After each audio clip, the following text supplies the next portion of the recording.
Ang kuluna si Jules Maasi.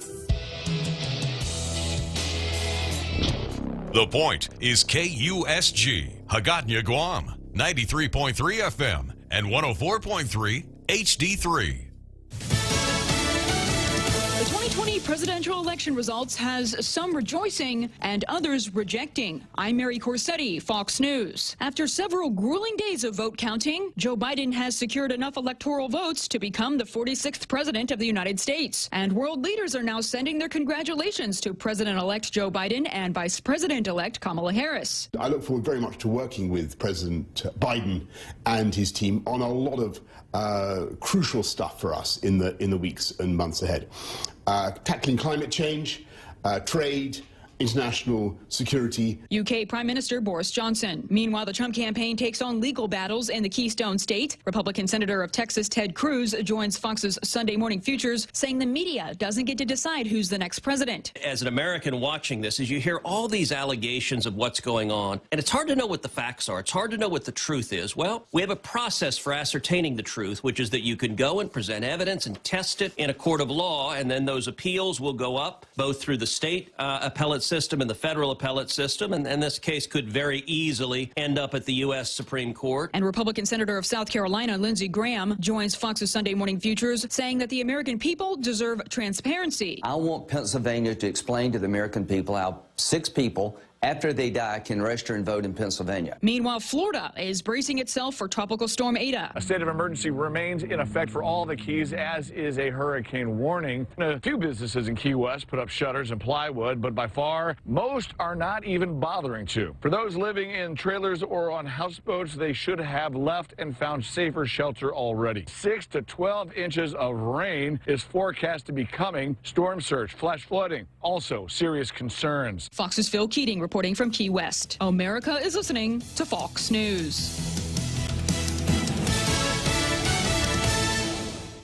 5, 4, 3, 2, 1, launch! That's just what we did with our new state-of-the-art mobile banking app as we celebrate 66 years of serving our island communities. It's loaded with a ton of new user-friendly features, including remote deposit capture. It's another way of saying you don't have to come to the bank to go to the bank. And if you want to come to the bank, we're happy to see your smiling face as long as you wear a mask. And we don't have long lines. Bank instead of Rosebud branches, we place roots, and we're rooting for you.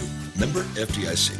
Half a day. This is Claire Manglona from Security Title with an important warning. Wire fraud is real, and home buyers and sellers are one of the biggest targets, even on Guam. When sending money by wire transfer, be sure to confirm the wire instructions by phone, not email. In this case, it's good to be suspicious and know who you're dealing with. Let the professionals at Security Title work with you to minimize loss due to wire fraud. We are here to help. Across the nation, and New York Governor Andrew Cuomo predicts under President-elect Joe Biden, there will be a shift in perspective regarding the virus. I think the political pressure of denying COVID is gone. I think you'll see scientists speak with unmuzzled voice now. And I think the numbers are going to go up and Americans are going to get how serious this is. Cuomo speaking Sunday on ABC's This Week with George Stephanopoulos. And earthquakes that are strong enough to be felt are rare in the Northeast, but such an earthquake rattled nerves in New England Sunday morning. The U.S. Geological Survey reports an earthquake hit off the coast of Massachusetts just after 9 a.m. local time. The USGS says it was initially thought to be a magnitude 4.2 quake before being downgraded to 3.6.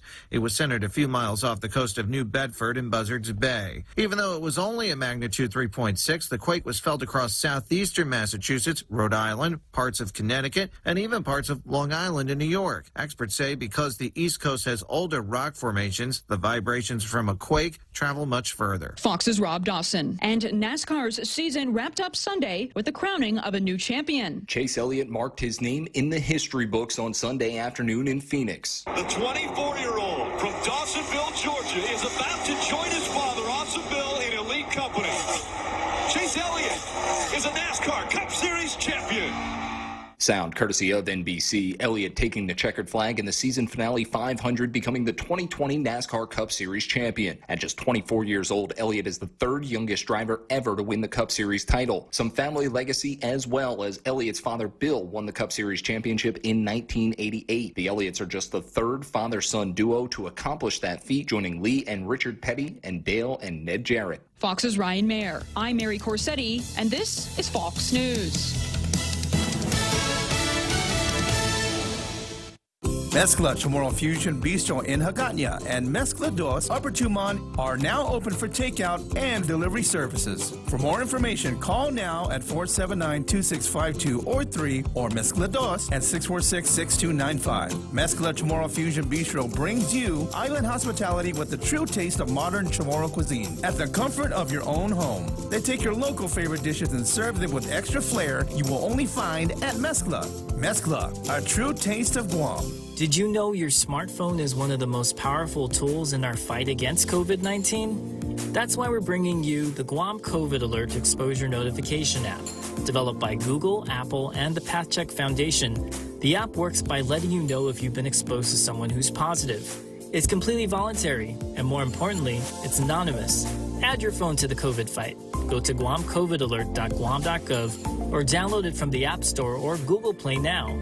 Help Guam stop COVID-19. Chili's has a dinner deal you can't miss. Enjoy a tasty appetizer, 2 bottomless Coca-Cola beverages, and 2 mouth-watering entrees, all for just $35. Treat yourself to entree options like our fall-off-the-bone baby back ribs, personal fajita with chicken, or the ultimate bacon burger. Chili's, 2 for $35. Available daily from 3 p.m. to closing for patio dining or takeout. Chili's is located on the 2nd floor of the Tumon Sands Plaza. Call 648-7377 to place your takeout order today. With Chili's, you can still savor the moment at home. Tall Tales with Bob Klitzkie is brought to you by Bank Pacific. Banking on the Pacific for 66 years. Tall Tales with Bob Klitzkie is brought to you by Security Title, providing solutions for complex real estate transactions. Welcome to Tall Tales with Bob Klitzkie, the only show on talk radio where common sense is a lot more common. Phone lines are now open at 888-TALK. That's 888-8255. And now, The Point proudly brings you Tall Tales with Senator Bob Klitzkie. A well-regulated militia being necessary to the security of a free state, the right of the people to keep and bear arms shall not be infringed. And that's how we start a new week here on Tall Tales. Jose and I are beaming with joy. Glad to be back. We are glad to be back, and we're sitting here. We're just 7 minutes into the first episode of the first week of another week of Tall Tales, so we got a whole week ahead of us. Nothing makes us happier than that, to have a whole week to be dealing with our international radio listening audience of tailgaters. It's kind of a quiet weekend, huh? Yeah, it was. The only noise around my house was my occasionally mumbling the Second Amendment from time to time. Getting in that practice. Yeah. Okay, well, let's go from here straight to Zemi Ikutni. I notice...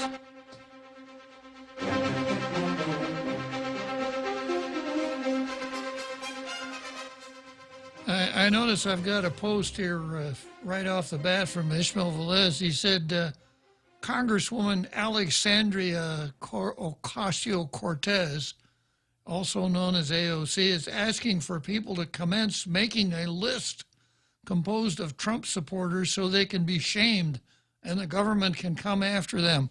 I hope my name is number 1 on that list.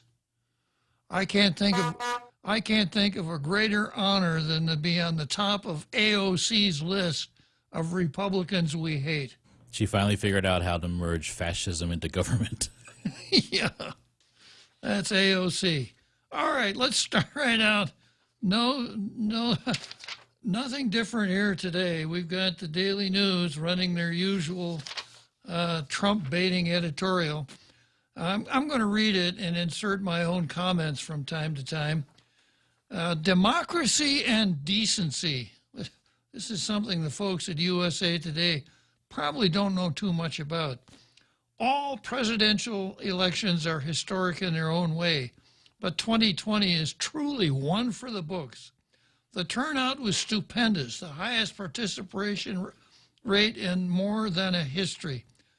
The result, a nail-biting victory for Joe Biden after days of vote counting, confounded pollsters who had projected a bigger Democrat wave.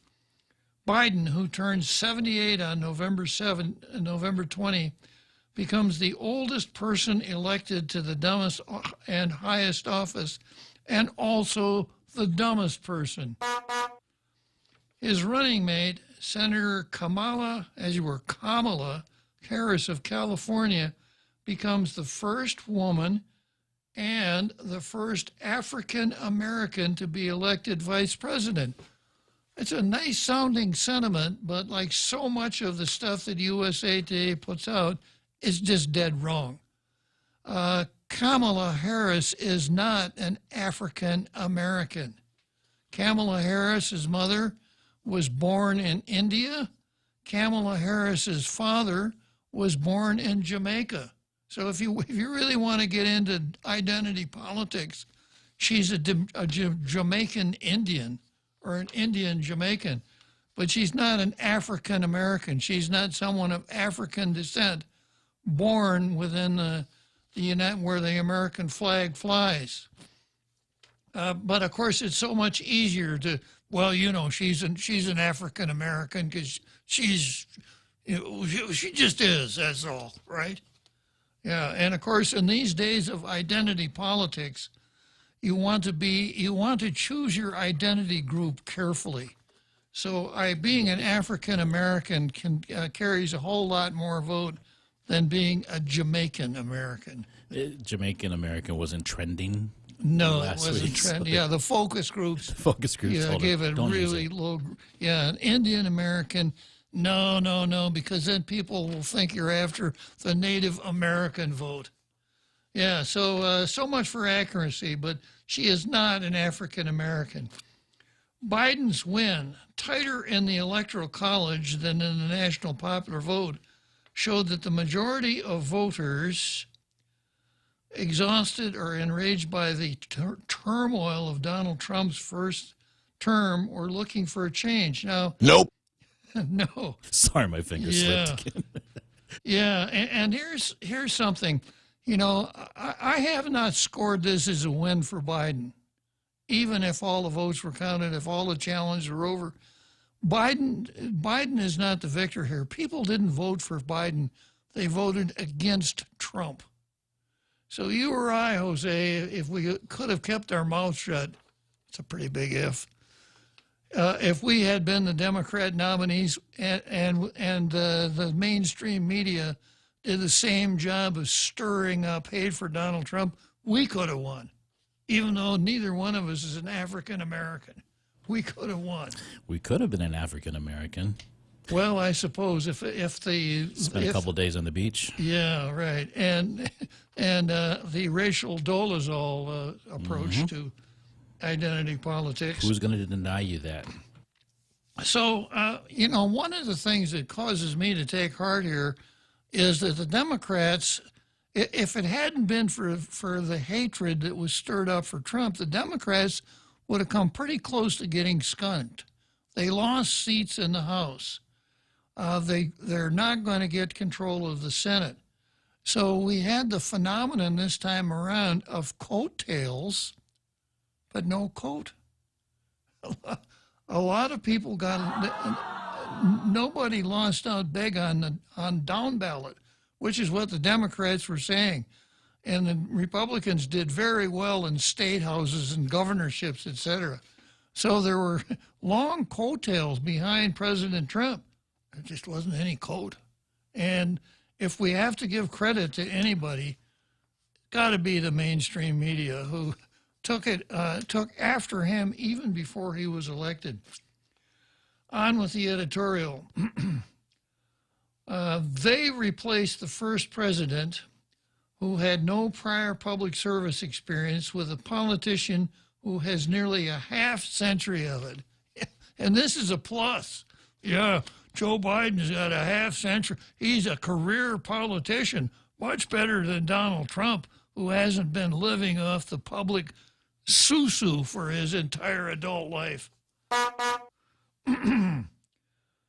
They replaced a narcissistic, indecent person with one who is known for being unusually compassionate and caring. As an example of his compassion and caring, let's take the incident of Tara Reade, who Joe Biden raped. Now, that's real compassion. But the compassionate part here is not his feelings for Tara Reade. It's the media's feelings for Tara Reade and just canceling her because she's saying something that goes against the narrative. Tara, what is that lady? Who is she? Yeah.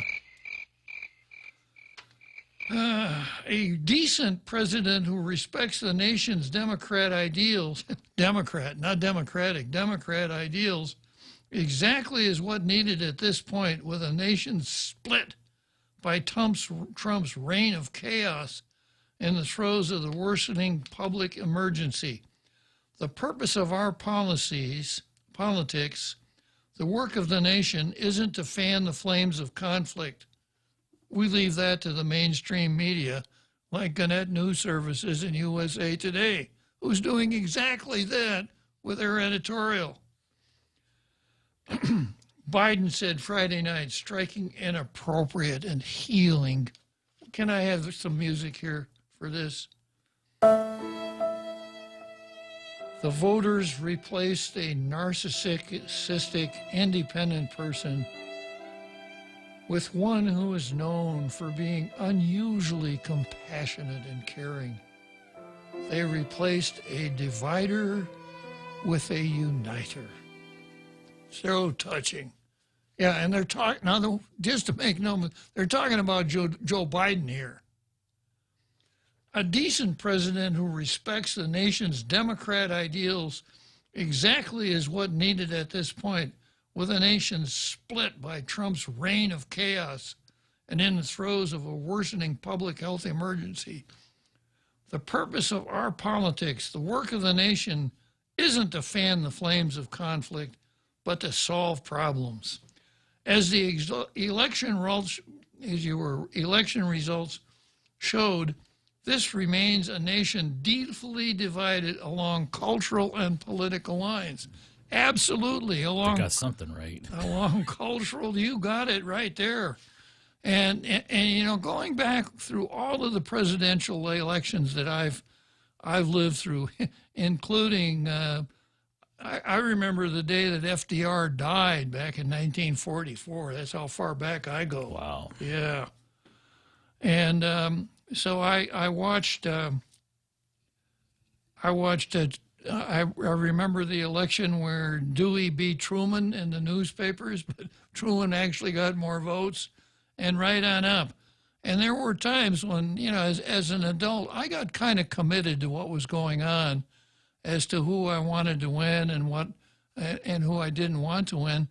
But I never felt as though the difference in candidates would mean that I'd be living in a different country than the one I lived in if the other party had won. And that's exactly how I feel now. You know, like when William Jefferson Clinton was elected, I was far from a Clinton fan. I thought Clinton was, you know, really a bad president. But he was the president of a system that would work in a country that had worked up until that time. But now the cultural Marxists have changed the culture of the country so much by infiltrating the institutions of the country and the colleges and universities, etc., that politics is of subordinate importance to that particular issue. Barack Obama showed me that when he had one of his faceless bureaucrats in the U.S. Department of Education send out a Dear Colleague letter to every school in the country that was receiving federal funds, telling them that little Johnny and little Susie could use whichever bathroom they wanted to on school. And if you got involved with that, and wouldn't let little Johnny go in the ladies' room and vice versa, you would lose your federal money. That, to me, showed me how serious this problem is. So, you know, we can argue about high taxes and tax cuts. We can talk about tariffs or no tariffs, free trade or no free trade, a lot of stuff like that. And I think I can hold my own on any of those arguments. And it's one of those things that even if it doesn't go my way, I can kind of live with it. But I can't live with this idea, what the article I read the other day referred to as sexual anarchy is now a matter of national policy, and all of the other things that come along with it. The fact that Trump almost pulled off a stunning upset shows that his brashness continues to resonate with tens of millions of voters. Yes, it does, and I'm one of them. Hello. And I'm proud to say it. It will not be easy for him or them to accept the loss. That's for darn sure. And it will not be easy for Biden to govern. His biggest problem is not going to be the other party. It's going to be the radicals in his own party. AOC and the squad are already sharpening their knives. Depending on the results of 2 January runoff elections in Georgia, Republicans might well retain a slim majority in the Senate.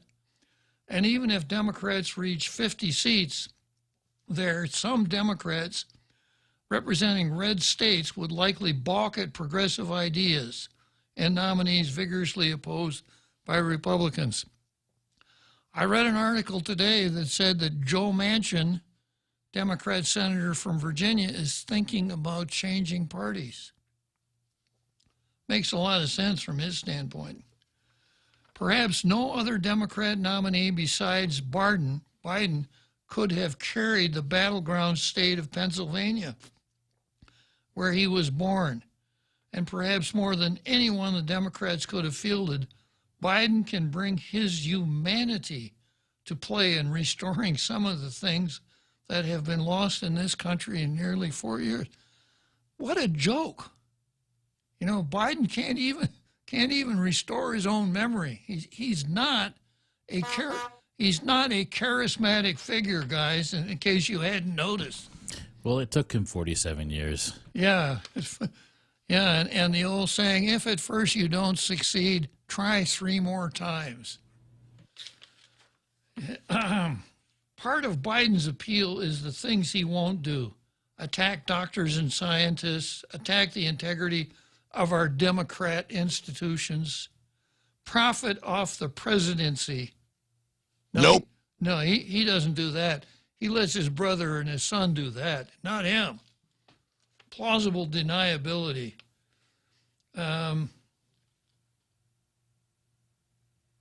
Let's see, where was I here?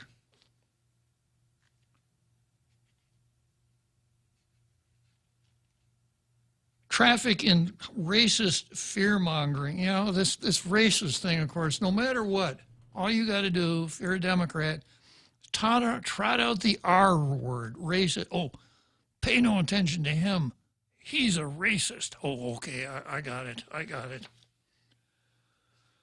But Biden perhaps can do more. There is a reason that attempts to smear him fell flat. That's for sure. Attempts to smear him fell flat, like the Tara Reade matter and like the whole laptop matter. Those attempts fell flat because the mainstream media, Twitter and Facebook, squashed it. That's how things get flat, when someone squashes them.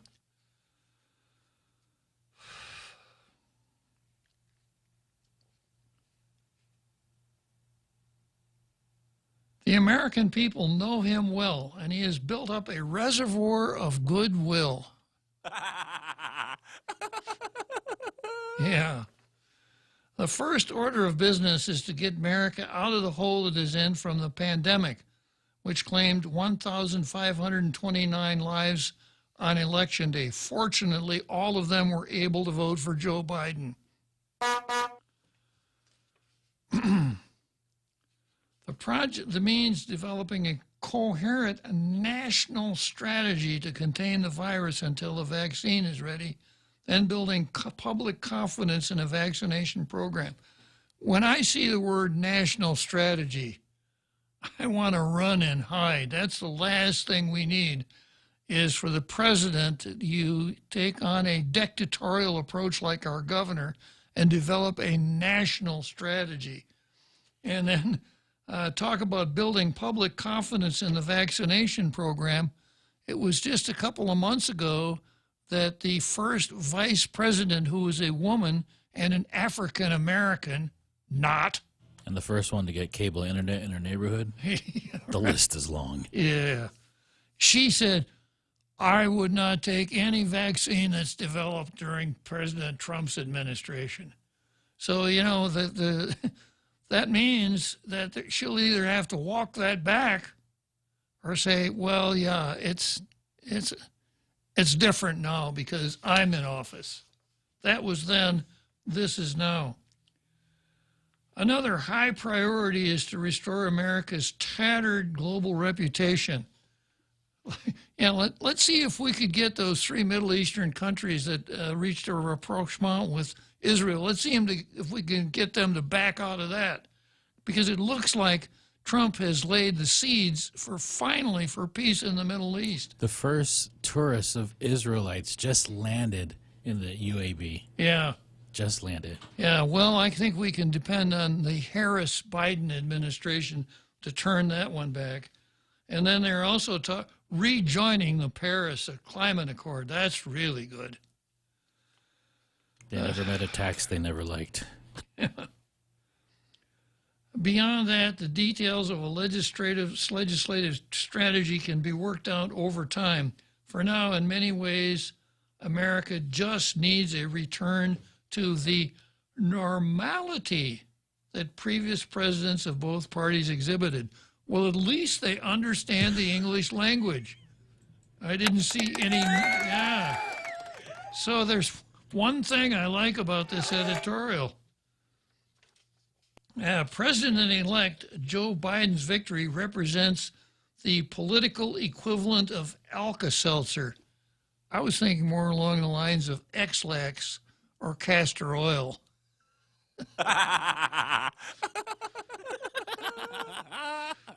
President-elect Joe Biden's victory represents the political equivalent of Alka-Seltzer, a product introduced 11 years before he was born. Again, I wasn't thinking of Alka-Seltzer. I was thinking more along the lines of Kool-Aid. As the old commercial jingle put it, oh, what a relief it is. Well, I could use that in a different context, but not on the air. All right, so much for the daily news. What else is new? Yeah, nice going, Daily News. I like how you're working on unity here. Get right out there and say all of the bad possible things that you can say about the President of the United States, all in the name of unity. I saw this picture of Biden stitching a ripped American flag, but that was part 2. Part 1 was him ripping it in half. Well, and when it comes to rippers, we have the mental image of the Speaker of the House of Representatives tearing up the president's speech prominently on camera on national TV, all in the names of respect and cordiality and all of these things, right? Okay, and the Post has come out of the closet in today's editorial. So if you went over to the Post, to their office today, the doors on all of the closets would be wide open. You wouldn't find anybody in any of the closets. And here's the title of theirs: A New Hope for a Less Divided, More Dignified America. Now, this is the Post. This is not the Daily News. Yeah. For days, Americans on Guam, nationwide, and throughout the world have been waiting to see who will lead the United States over the next 4 years. Finally, after 4 nights of tight vote margins in so-called battleground states such as Arizona, Georgia, Nevada, Pennsylvania, we found out that it's going to be Kamala Harris.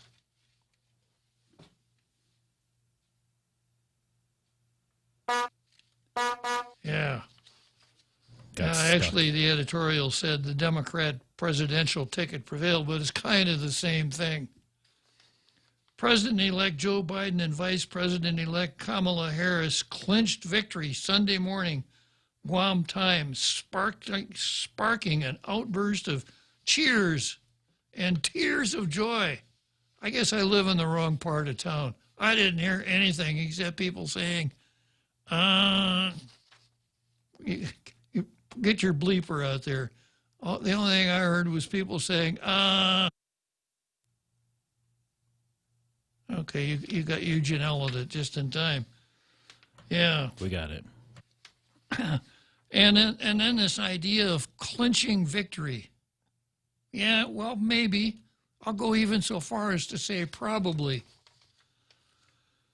World leaders were quick to offer congratulatory statements, even when soon-to-be ex-President Donald Trump, who often resorted to insults, name-calling, bragging, and lying, refused to accept the will of the people, falsely claiming in a tweet he won by a lot. The Democrat ticket won with 75.1 million votes over the losing party's 70.8 million votes. A lot of Americans are hanging on to hope that Biden and Harris will make good on their promise to unite the country, lead with dignity, and take America from a trail of casualties from Wuhan virus to a nation that's thriving and fostering jobs. I think we did that with Donald Trump. And other economic opportunities for as many Americas as possible. Quote, I pledge to be a president who seeks not to divide but to unify, who doesn't see red and blue states but a United States, and who will work with all my heart to win the confidence of the whole people, for that is what America is about, people, Biden said in a speech seen and heard all over the world. The vice president-elect, daughter of an immigrant from India who came to the United States when she was 19, offered inspirational words to young people. While I may be the first woman in this office, I won't be the last. And hang around, because the first item on the card deals with bois. And the bois approach to the election. Because every little girl watching tonight sees that this is a country of possibilities. Well, I'm afraid you're right, but I take that in a little different way than you do, Kamala, knowing how you got to where you are. And to children of our country, regardless of your gender, our country has sent you a clear message. Dream with ambition, lead with conviction, and see yourself in a way that others might not see you, simply because they've never seen it before. Oh, so touching. What about the status of those in the womb? Just asking. The status what? Of those in the womb. Just asking. Well, they shouldn't dream too much, no. Just asking for a friend, Jose? Just asking for a friend. She's another staunch advocate. There were a lot of empowering, positive words in the speeches of Biden and Harris. Yeah, well, that's true. Yeah. And talk is not cheap, when it comes from the heart. Like Kamala, the way she really got after one of the other potential Democrat nominees, when she really got on him for hanging out with segregationists, and when she really got after him for supporting buses. Remember that? That really came from the heart. Who was it that she was talking about? Oh, it was Joe Biden. But of course, that was then and this is now, right? It's all better now. Yeah.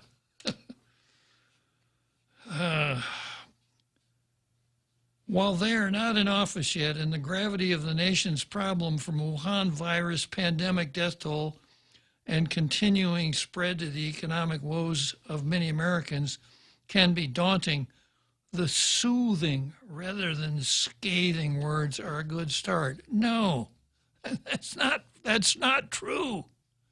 You know, to have someone get up in front of you with soothing words, things are not that bad. Just put your trust in us. We'll make everything better. Yeah. Well, maybe I'm a minority, but that doesn't work with me. I want people that are frank, outspoken, forward, and clear as to what they're going to do with the office. If all I want is soothing words, you know, I'll go to the internet and play one of my favorite songs. Well, no, I couldn't even do that, because that'd be something like From the Halls of Montezuma, which is not soothing words. Okay. And then the quote goes on, "This is the time to heal in America. Let this grim era of demonization in America begin to end here and now." Who has been the most demonized president the United States has ever had since Abraham Lincoln? I think this is the part where he was talking to himself. I think so. This sense of hope over constant negativity is worthy of... God, I got to have some music again, Jose. This is the time to heal in America. Let this grim era of demonization in America begin to end here and now. This sense of hope over constant negativity is worthy of embrace. Young school-aged children can finally watch the next episode, the next American president say something on TV without adults in the room explaining that it's not okay to insult anyone or name call or cheat or lie. This was a battle for the soul of our country, said Biden, and the dark side has been banished by the power of the vote. I got to take a break. I got to go look for my Kleenex. I forgot my Kleenex again, but I got to take a break here. The Extra Point with Jerry Roberts of Guam Training. Hi, I'm Jerry Roberts, and every day on The Ray Gibson Show, I get to comment on the incredibly diverse, fun, challenging, sometimes frustrating, often exciting, but always interesting world of work. I hope you'll be there with us. You can find daily transcripts of The Extra Point at guamtraining.com. Tune in every weekday morning at 7:20 for The Extra Point with Jerry Roberts. Brought to you by Guahan Insurance Services and First Hawaiian Bank on 93.3 The Point. It's time to mix things up at Subway. Come in and get Subway's new barbecue chicken sandwich. Tender chicken strips topped with generous portions of sweet barbecue sauce. Oh, yeah. Add on crisp lettuce, onions, and tangy pickles on your favorite freshly baked bread. Perfect to satisfy just about anyone's flavor craving. It's Subway's new barbecue chicken sandwich, available for limited time only, so try it today. At Subway, make it what you want. Tall Tales with Bob Klitzkie is brought to you by Bank Pacific. Banking on the Pacific for 66 years. We now return to Tall Tales with Bob Klitzkie, soaring over the confusion with his superpowers of truth. Call 888-TALK. That's 888-8255. So, a very touching editorial for the Guam Daily Post. It could have run in the Daily News. It was so touching. I have to say, no blue star today, Post, and I've mentioned before, if you got your facts right and you got a theory, even if I don't agree with the theory of your editorial, it doesn't mean you can't get the blue star. But today, this is not an editorial. This is propaganda, is what it amounts to. Denied. But I have to give the Post a little bit of credit here. They've come out and told us how they really feel. And they've pretty much fessed up that if you went to the refrigerator in their break room, the only thing that you'd find in there would be bottles of Kool-Aid.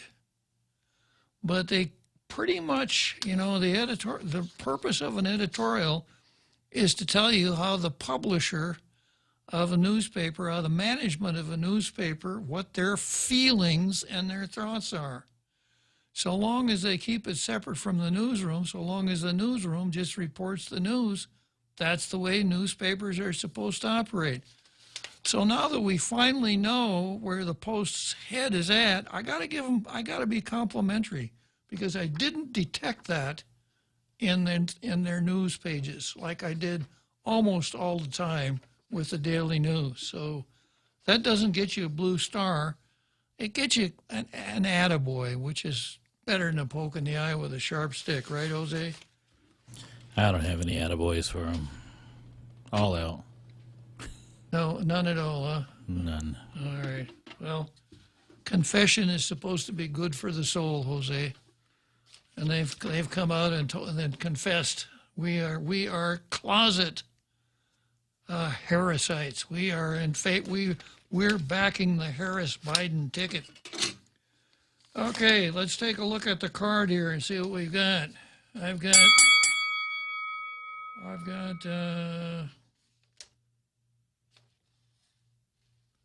let's see.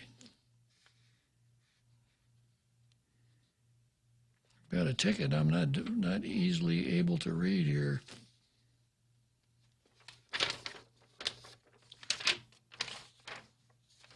Well, I've got Jane Flores and Bois versus pregnancy and motherhood. I've got David Lujan versus the self-determination establishment, or maybe I should say the self-determination pretenders. I've got separatism versus the USA. I've got Lee Weber versus voters. I've got the Vigilance Committee versus, I've got Trump versus the Mail. I've got Vigilance Committee versus Topaznia, which is the second day on the card. And then I have the Burn versus the legislature, and BLM versus white coats if I ever get to it, which I probably won't. So let's start out with Jane Flores and Bois versus pregnancy and motherhood. And this comes from a story that ran in PNC Today. They run their stories in the daytime, even before they appear on TV. Jane Flores, the Bureau of Women's Affairs Director, issued the following statement on the election of Kamala Harris as the first female vice president of the United States of America.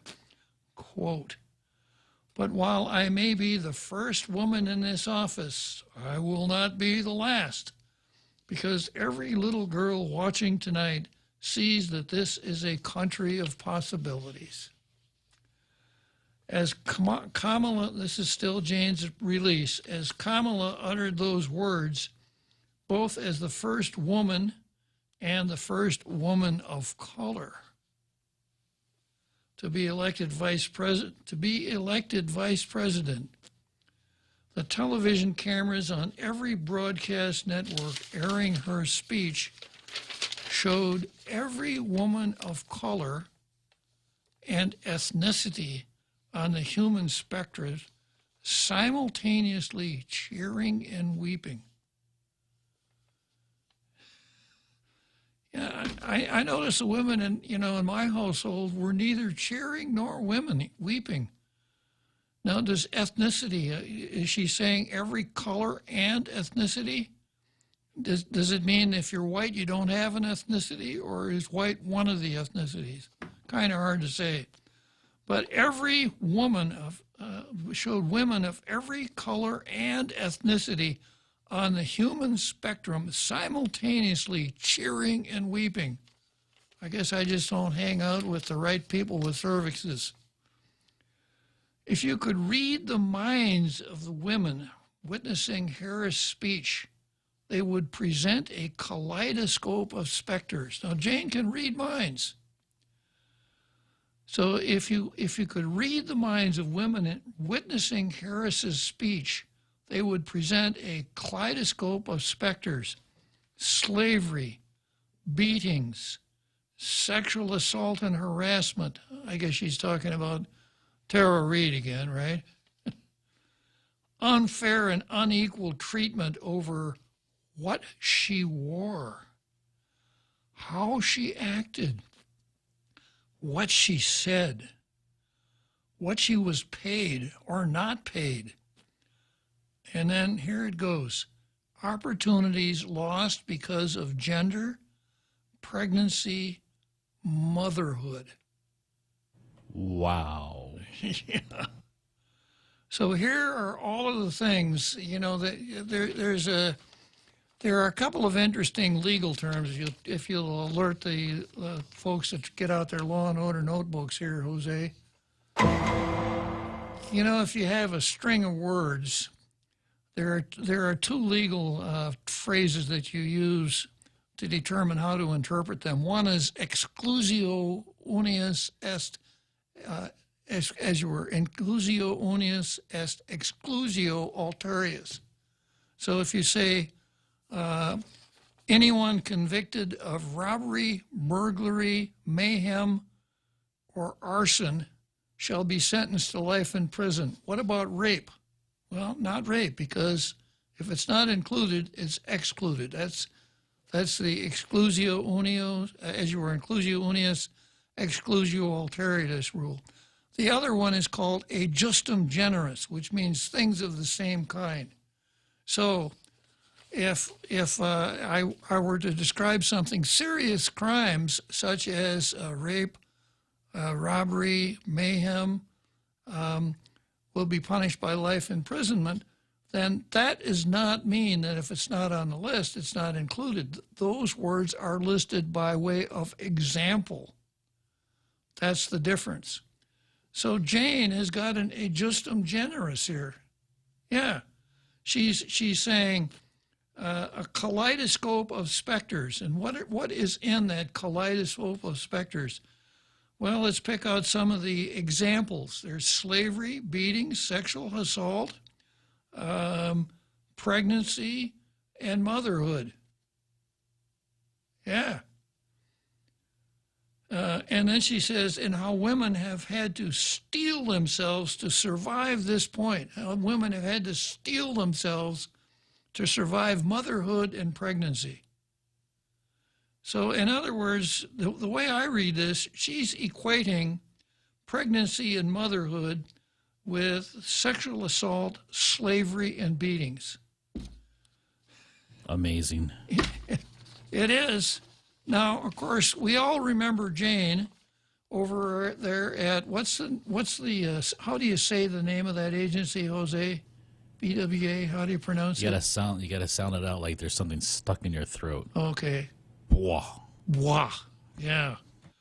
So you'll recall when we had an emergency during the first year of the Leon Guerrero administration, where we went several months without a reported abortion.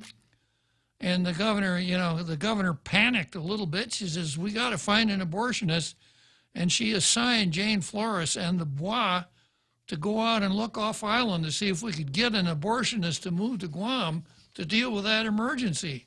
So Jane Flores is the abortion hunter. It kind of tells you a little bit about how she feels about Kamala Harris and Joe Biden. And then, of course, we remember, well, I'll get to that in a minute. Vice President-elect Harris has come at a most important time for women in our nation's history. The WAPO, the Washington Compost, reported on November 7 that according to U.S. Department of Labor, the number of women working or looking for work has fallen to its lowest level since 1988. On Guam, it has been the mantra of the Bureau of Women's Affairs and the Guam Women's Chamber of Commerce. I guess those are two different they're not the same organization.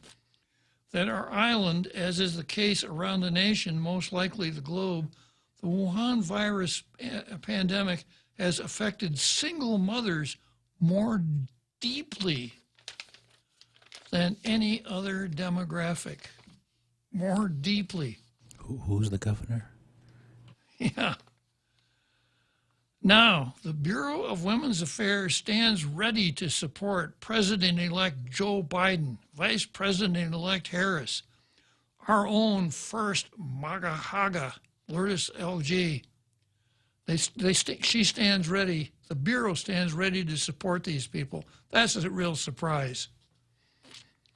And the Guam Women's Chamber of Commerce in helping women to recover the losses they have experienced in the job market because of the pandemic. Recover the losses. Why are they only starting now? Well, and recover the losses, that means that, well, if you were a woman and you were out of work, and let's say you were making $500 a week and you're out of work for 10 weeks, that's $5,000, right? To recover the losses. So are we talking about reparations here? It kind of fits in with the Biden-Harris ticket. I mean, the Harris-Biden ticket, doesn't it? And then, of course, you'll recall that the Women's Chamber of Commerce had a questionnaire that they circulated to all senatorial candidates. Question number 3 was, do you favor the election of Donald Trump? Re-election. And then the next one was a very anti-abortion amendment to statute. So these guys, I guess we could say all of these women are in bed together. Okay, I got a break coming up here. We'll be back to the Women's Chamber of Commerce in just a minute. As the island takes a stand against the coronavirus, so do the professionals at Horizon Properties. As a property owner and with the current health scare the island is facing, the last thing you should worry about is collecting rental payments or sending out a repairman to your property. Let Horizon Properties take care of that for you as you remain safe at home. Call Horizon Properties at 646-7616 or 777-7792. You can also visit them at www.horizonproperties.com. Horizon Properties, always there for you. We all need to fight COVID-19, and we need all the weapons we can get to beat it. Your smartphone can be one of the most powerful tools to battle this pandemic. The Guam COVID Alert Exposure Notification app can let you know if you've been exposed to someone who has the virus. Add your phone to the COVID fight by going to guamcovidalert.guam.gov or download it from the App Store or Google Play now. Help Guam stop COVID-19. Tall Tales with Bob Klitzkie is brought to you by Mezcla. Mezcla Chamorro Fusion Bistro and Mezcla Dos are open for takeout and delivery services. More details, call the Hagåtña location at 479-2652 or Mezcla Dos Upper Tumon at 646-6295. Get your Mezcla fix at the comfort of your home.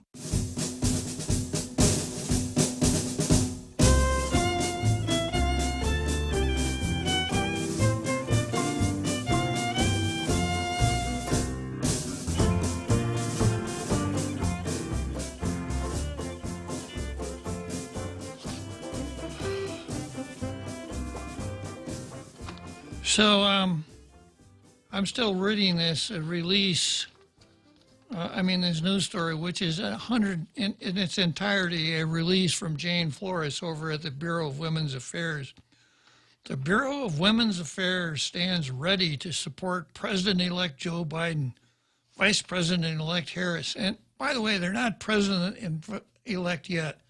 Once the Electoral College meets and casts its votes, they are President-elect and Vice President-elect. Right now, they're not. If you care about accuracy, which you probably don't. Anyhow, the Bureau is going to support them. Our MAGA Haga, Lourdes Leon Guerrero, and the Guam Women's Club in helping Guam women to recover the losses they have experienced in the job market because of this pandemic, and to helping them make further gains. Now, here's another one. Further gains on a reimagined work environment. A reimagined work environment.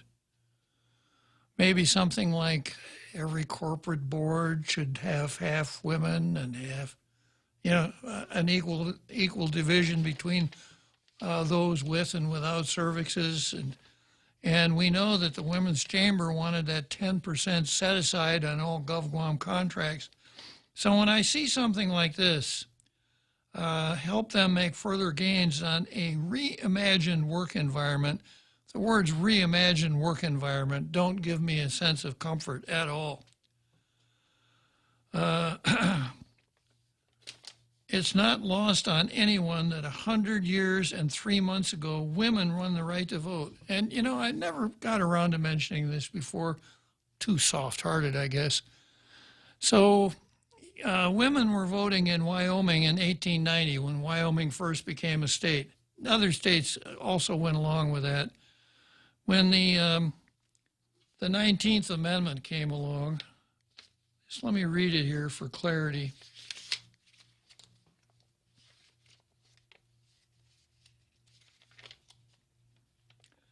The right of citizens of the United States to vote shall not be denied or abridged by the United States or any state on account of sex.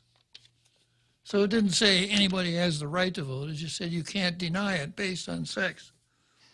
Now, let's ask, this was back in 1920. This was before Betty Friedan or, any of the radical feminists or Kate Millett or any of those people like that, when we were still referring to married women as Mrs.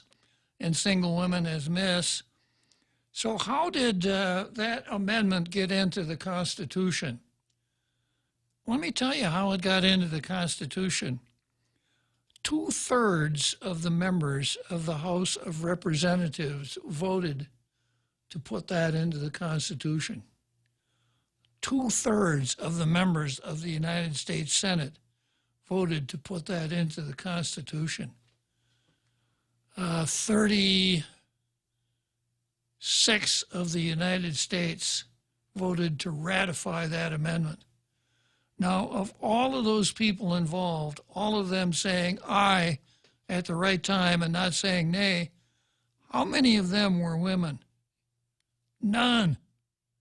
So women, the reason that your right to vote is protected by the 19th Amendment is because those horrible,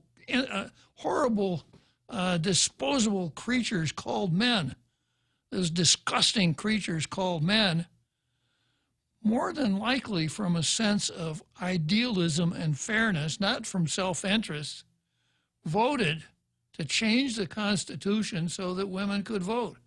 I never hear anybody say that. I never hear anyone say, Mr. X was the Speaker of the House back in 1920, and all women should really thank him for shepherding the 19th Amendment through the House of Representatives. No one wants to say it because they're too busy pinning medals on themselves to give any credit to the fact that it was the generosity of men that got them where they are. It's not lost on anyone that 100 years and 3 months ago, women won the right to vote. Vice President-elect Harris, seismic milestone. Seismic, causing things to shake. Shatter. Yeah. Represents a milestone for all of us, especially for our daughters and granddaughters. And our Did she just call her fat? Sorry. Yeah, and she goes on to say, especially for our daughters and granddaughters and children in the womb yet to be born.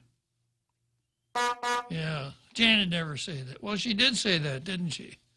Yeah, one of her daughters is a nurse who is carrying her granddaughter in her womb. But that's different because that's Jane, right? Okay, so much for Jane Flores versus pregnancy and motherhood. We got the big halftime show here, and I'll come back to David Lujan versus the self-determination establishment.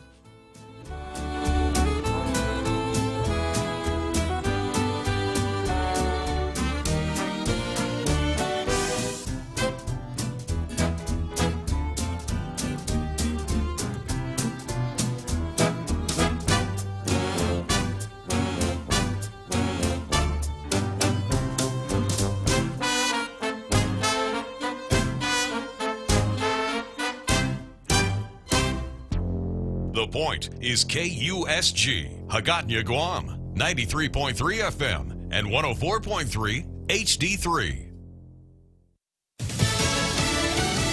A weekend of celebrating, confusion, and questions. I'm Mary Corsetti, Fox News. Our network projecting Democratic presidential nominee Joe Biden has won the election and will be elected the 46th president of the United States. This as ballots continue to be counted in Clark County, Nevada. Sometimes voters will put on the envelope that they've moved, but they're still submitting their ballot to be counted. There are several residents here in Clark County that live in the area, could have gone for school, could have gone anywhere, and they indicate on the ballot that their change of address, so they need to get with us to get that change of address, but they were still eligible to vote in this county. Those people who have voted for early voting, election day, and the mail, up to them on Monday. So on Monday, once they get that, they'll be able to take the records from all 16 other counties in Nevada and begin to prepare the report that we need to see so that we'll have the ability to get those ballots counted and into the system. Clark County, Nevada Registrar of Voters Joe Gloria. And speaking Sunday on CBS's Face the Nation, Senator Pat Toomey reacts to allegations of voter irregularities in the Keystone State. Every election has some irregularities. We've had some in Pennsylvania in the past. We had some in Pennsylvania this time. They should be adjudicated. If people have seen, if there is evidence of fraud or wrongdoing, by all means, go into a federal court, get it corrected, punish the wrongdoers, correct the vote count. Meanwhile, a rural Nevada church is headed back to the Supreme Court in a second attempt to overturn the state's 50-person cap on houses of worship. The High Court denied Calvary Chapel Dayton Valley's request for an emergency injunction in July. A new petition asked the High Court to consider the challenge of Nevada's COVID-19 restrictions as a test case for others brought by churches across the country, arguing their religious freedoms are being violated. Part of their argument is casinos and other businesses are allowed to operate at 50% of capacity. Fox's Tom Rigotti. America is listening to Fox News. As the island takes a stand against the coronavirus, so do the professionals at Horizon Properties. As a property owner and with the current health scare the island is facing, the last thing you should worry about is collecting rental payments or sending out a repairman to your property. Let Horizon Properties take care of that for you as you remain safe at home. Call Horizon Properties at 646-7616 or 777-7792. You can also visit them at www.horizonproperties.com. Horizon Properties, always there for you. Chili's has a dinner deal you can't miss. Enjoy a tasty appetizer, 2 bottomless Coca-Cola beverages, and 2 mouth-watering entrees, all for just $35. Treat yourself to entree options like our fall-off-the-bone baby back ribs, personal fajita with chicken, or the ultimate bacon burger. Chili's, 2 for $35. Available daily from 3 p.m. to closing for patio dining or takeout. Chili's is located on the 2nd floor of the Tucumán Sands Plaza. Call 648-7377 to place your takeout orders today. With Chili's, you can still savor the moment at home. Well, control of the Senate may hinge on Georgia. If Democrats win both races, there would be a 50-50 tie in the Senate, a tie that could be potentially broken by Vice President-elect Kamala Harris. Leaders of both parties are warning what could happen to the country if the other side wins these 2 Georgia Senate runoff races. Republican Senator Marco Rubio tweeted, "Georgia is the firewall against the radical agenda of the far left." In the meantime, Democrat Stacey Abrams, who helped register tens of thousands of voters here in Georgia in an effort to try to turn the state blue, has warned that whoever wins these 2 Senate races could control the political agenda for the U.S. No candidate in either of the 2 races got to 50%. That's why there are runoffs under Georgia state law. Those runoffs will be held on January 5th, just 2 weeks before the inauguration. That's Fox's Steve Harrigan reporting. And in tech news, Reuters reporting tonight that Apple has put its Taiwanese supplier Pegatron on probation after it discovered violations related to a student worker program and said Pegatron will not not receive any new business until it takes corrective action. And the White House will soon be going to the dogs again, but in a good way. Outside of all the politics and other domestic issues, something new has people's attention on social media, and that is President-elect Joe Biden's dogs. For the first time in 4 years, dogs are heading bark to the White House.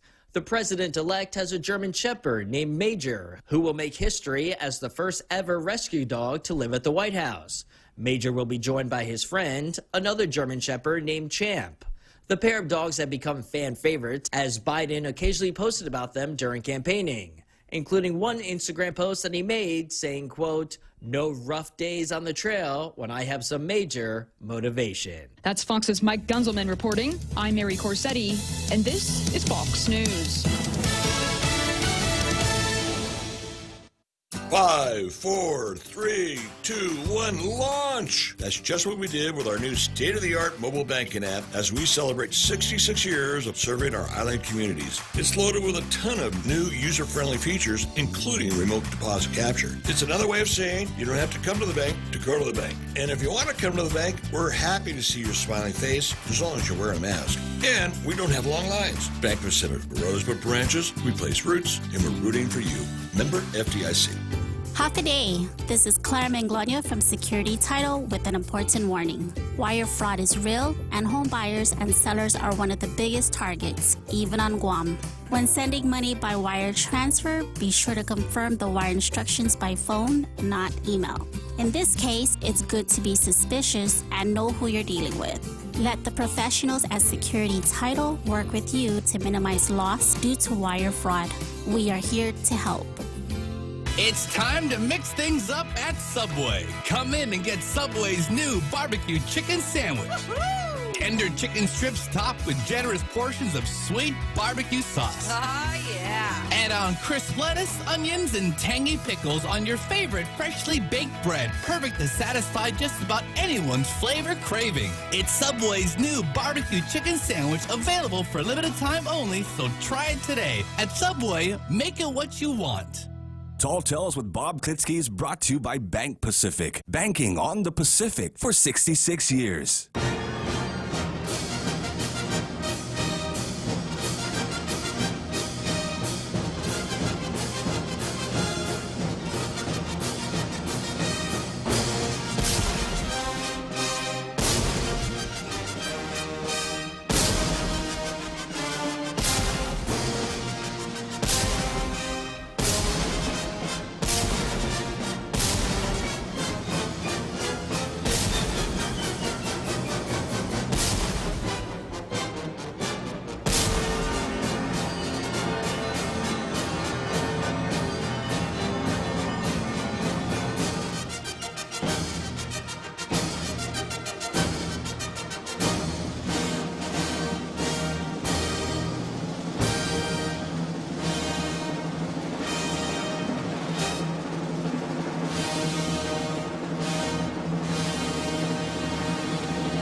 Here we are back again for the second half of Tall Tales, finishing up that heroic halftime show that we do every afternoon at 1700.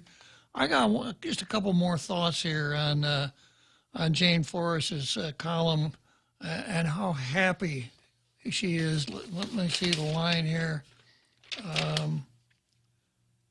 Television cameras on every broadcast network airing Harris's speech showed women of every color and ethnicity on the human spectrum simultaneously cheering and weeping. So, you know, this whole feminist movement, as we know, we have our own feminist bureau here headed by feminist Jane Flores, and we've got our radical feminist Women's Chamber of Commerce, have picked a role model, something that could be held up to all younger females who have aspirations of climbing the top of the political ladder. And this, I guess, would be the advice that we would give them. Go to law school, and when you flunk the California bar, don't give up.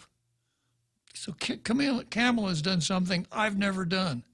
She has flunked the California bar. No kidding. Yeah.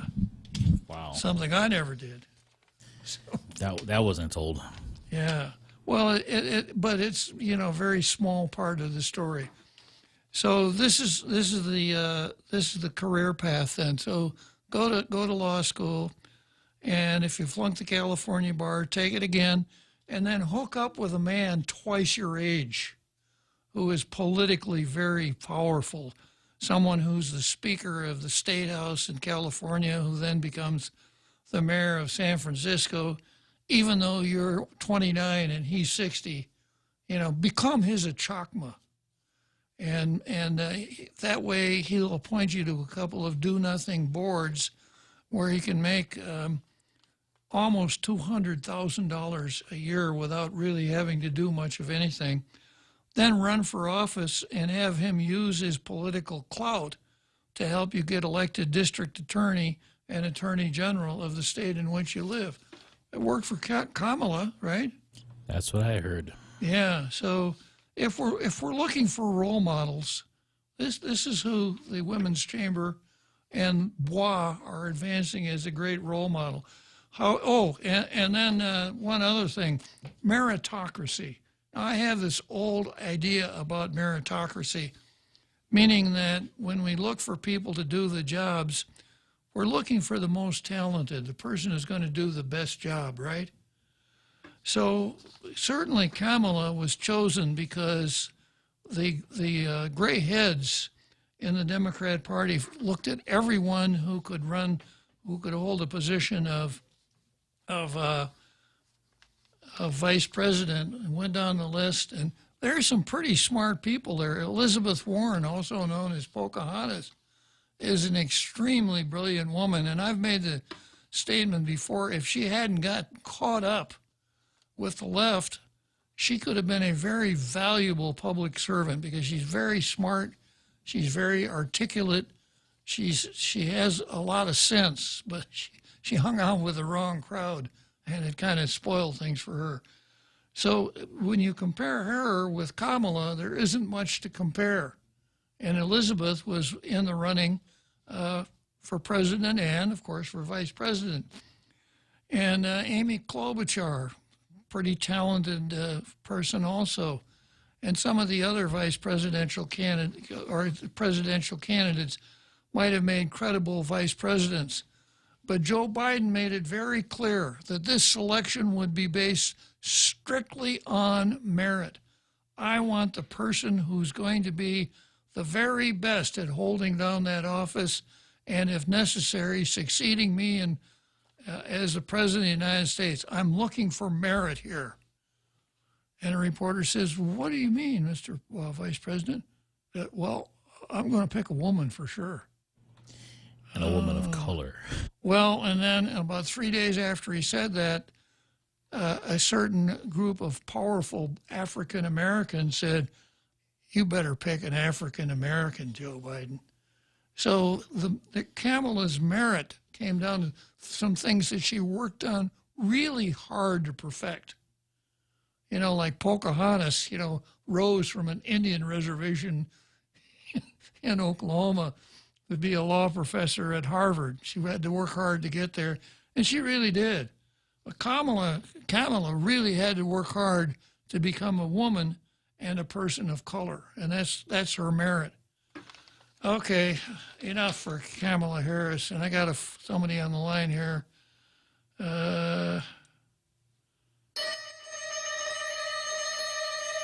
Lost it for a second here. The most dangerous man in the room. Okay, so holding here in the green room is the most dangerous man in the room. No doubt just returning from a secret mission to either Washington, D.C. or Dobangan, depending on where his mission took us. Can you enlighten us, our Carl? Was it Washington, D.C. or Dobangan? Actually, it was Inner Mongolia by way of Xinjiang. Ah, okay. We knew it would be something. Trying to see if I can spark a revolution in either of those places to take out the Chinese Communist Party. Good.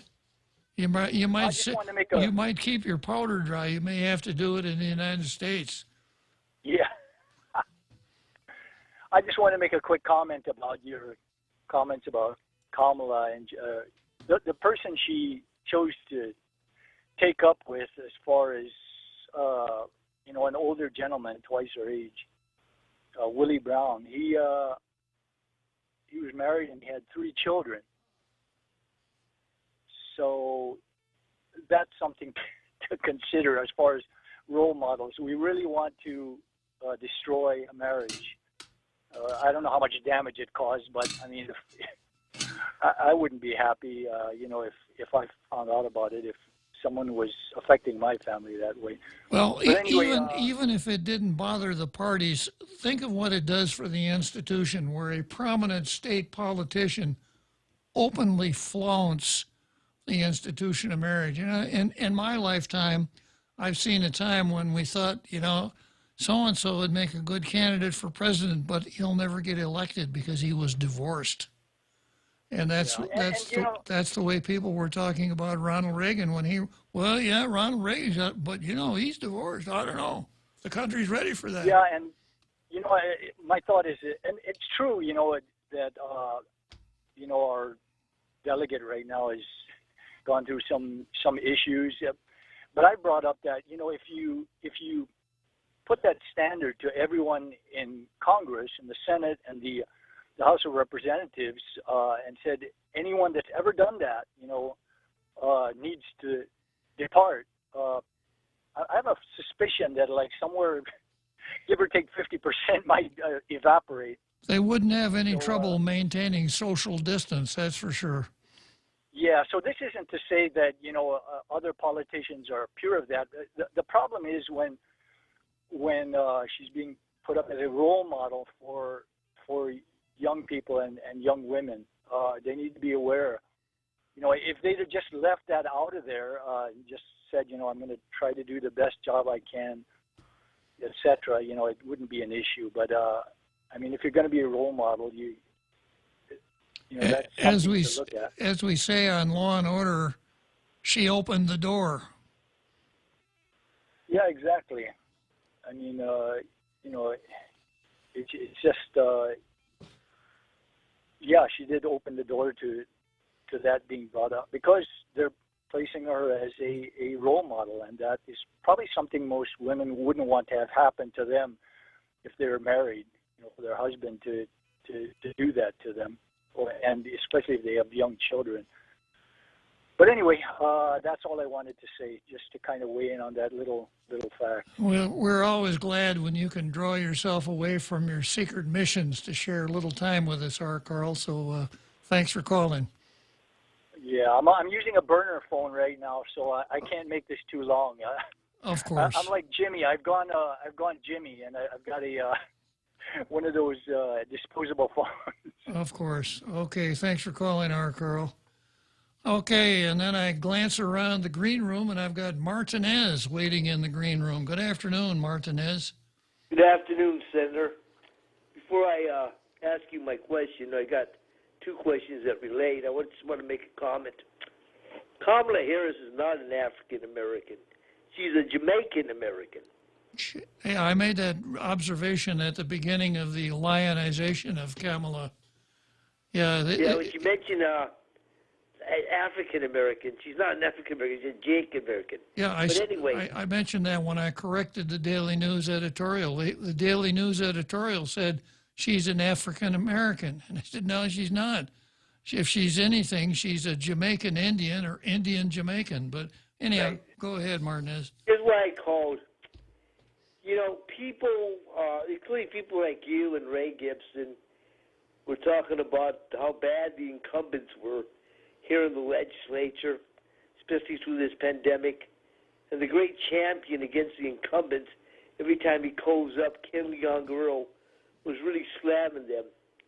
But when the people spoke, we had 12 incumbents on the ballot and 4 former incumbents, 3 of which I may add were thrown out by the voters the last time they ran, and the 4th one barely made it by 4 votes. And when the people spoke, the top 16 vote getters were these 16, the 12 incumbents and the 4 former incumbents. The top loser was an incumbent.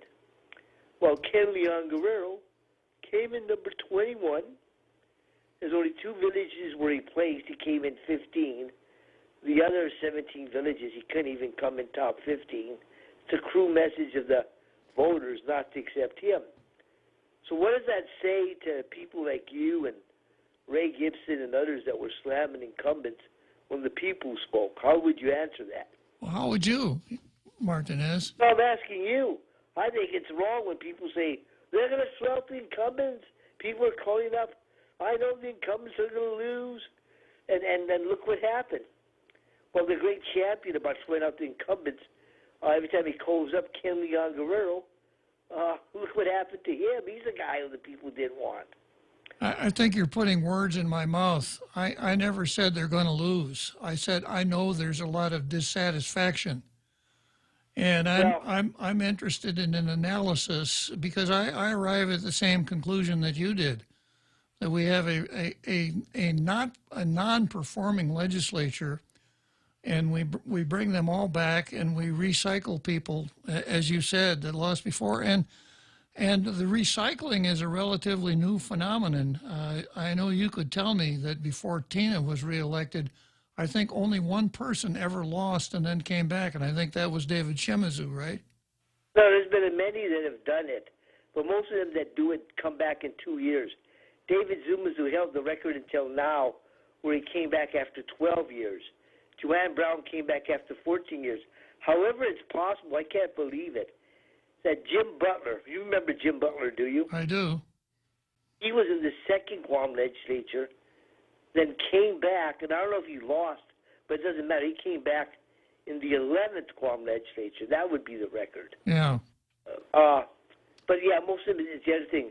But I don't know if there was dissatisfaction, because the top 16 were the 12 incumbents and the 4 former incumbents.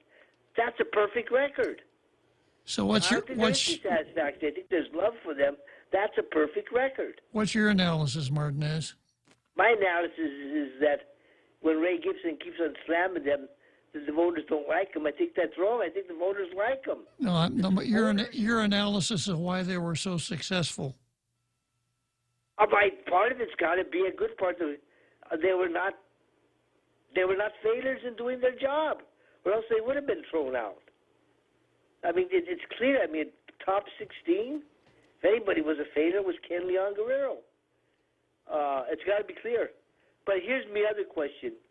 You know, you're one of those that believes that the Ray Gibson show is the most watched and listened show in the morning. You know, there's tough competition. There's Sabrina and Malfunction. The first 2 hours is on TV. There's Patty, 4 hours on TV. There's Ray, where none of it's on TV. But you believe he's the top show. So the fact that Ken Leon... Well, he is for me. Yeah, the fact that Ken Leon Guerrero chickened out debating Martinez 3 days in a row, he just went chicken out.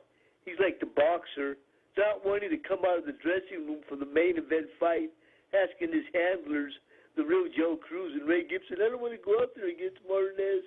His right hand is powerful. If I counterpunch, he's got an effective left hook. If I box with him, his jab is awesome. You know, he chickened out. How much do you think that hurt him, Bob? Because the voters, you know, were waiting for that debate. Thursday, Friday, nothing. Over the weekend, nothing. Monday, nothing. What do you think?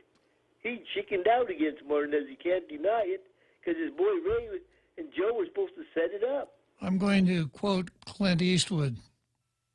Are you ready? Ready. Man's got to know his limitations. Oh, thank you.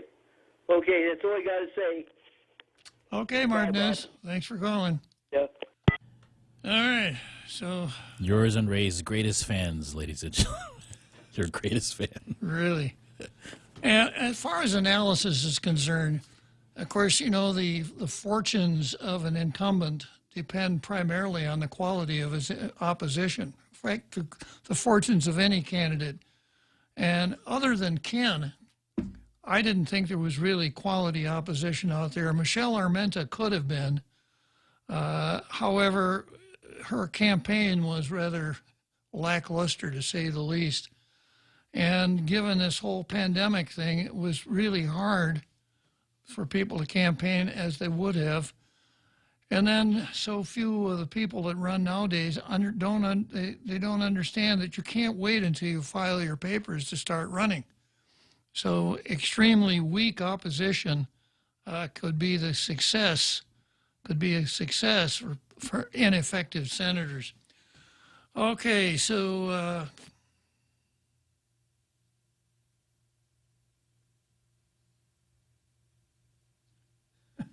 okay. T.C. Sanchez. I got to come back to this a little later on. I got a strange message here on Facebook. You got a spammer on. Yeah. That's what it is. Yeah, one of these $8,000 rewards, sending a text, etc. Yeah. So go ahead and do it, Jose, and I'll split it with you, okay? I got to mail in like 5 box tops, 2 bottle caps, 3 UPC codes. Yeah, a box top from a box of cornflakes. Okay, next item on the card is David Lujan versus the Self-Determination Establishment. And this ran in the Post today. It's from David Lujan, the famous lawyer.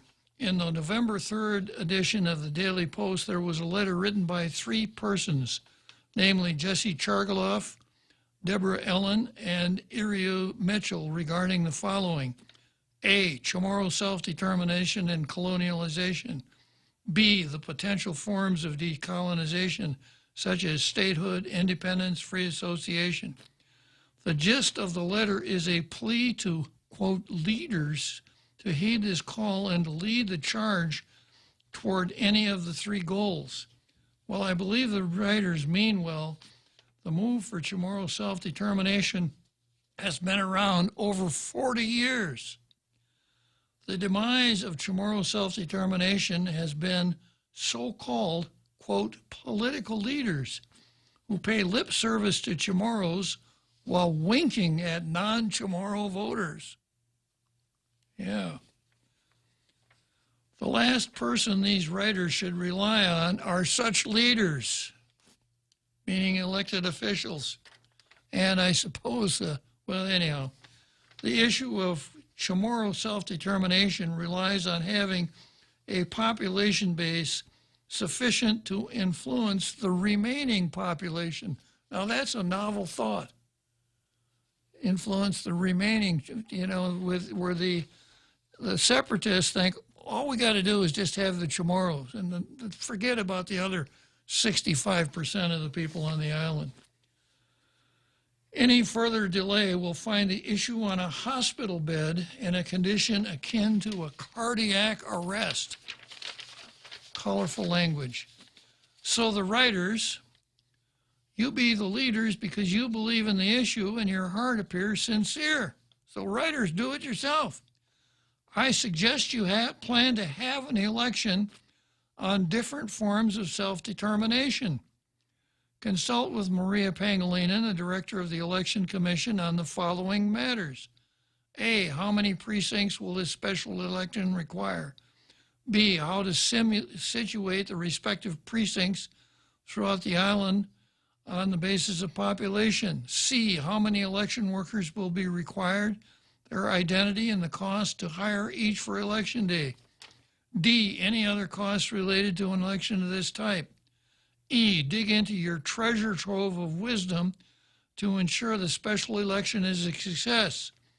In addition, begin working with the proponents of the 3 or more forms of decolonization to agree on a plan as to A, how to present each proponent's position, B, an agreement on when the special election should be held, C, how to arrive at cost-saving strategy, D, other issues to ensure the special election is a success. Finally, do not rely on government money to fund an election to benefit one ethnic group. However, do not let this stop you. There are a lot of well-to-do Chamorros, who, maybe David himself, would be able to assist in underwriting the cost of this election. In closing, step up to the plate and dare to implement your goals. I believe enough people will follow and help you accomplish Chamorro self-determination so this issue can be resolved once and for all. So kind of taking a page out of my book, I've said all along, I would really be interested to find out how Chamorros relate to self-determination. I can't go along with this scam that there are only three choices. But I would be interested, but I'm not so sure that I want to pay for it. I'm the guy that wants to see an effective, efficient government operating within the rule of law to provide basic government services on at least a break-even basis. Well, let me break here for the seventh inning stretch, and I'll come back to this. The Extra Point with Jerry Roberts of Guam Training. Hi, I'm Jerry Roberts, and every day on The Ray Gibson Show, I get to comment on the incredibly diverse, fun, challenging, sometimes frustrating, often exciting, but always interesting world of work. I hope you'll be there with us. You can find daily transcripts of The Extra Point at guamtraining.com. Tune in every weekday morning at 7:20 for The Extra Point with Jerry Roberts, brought to you by Guahan Insurance Services and First Hawaiian Bank on 93.3 The Point. Contact tracing is key to containing COVID-19. That's why we're introducing the Guam COVID Alert app.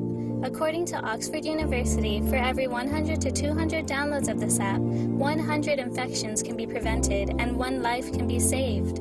Help save a life. Go to guamcovidalert.guam.gov or download the app from the App Store or Google Play now. Add your phone to the COVID fight. Help Guam stop COVID-19.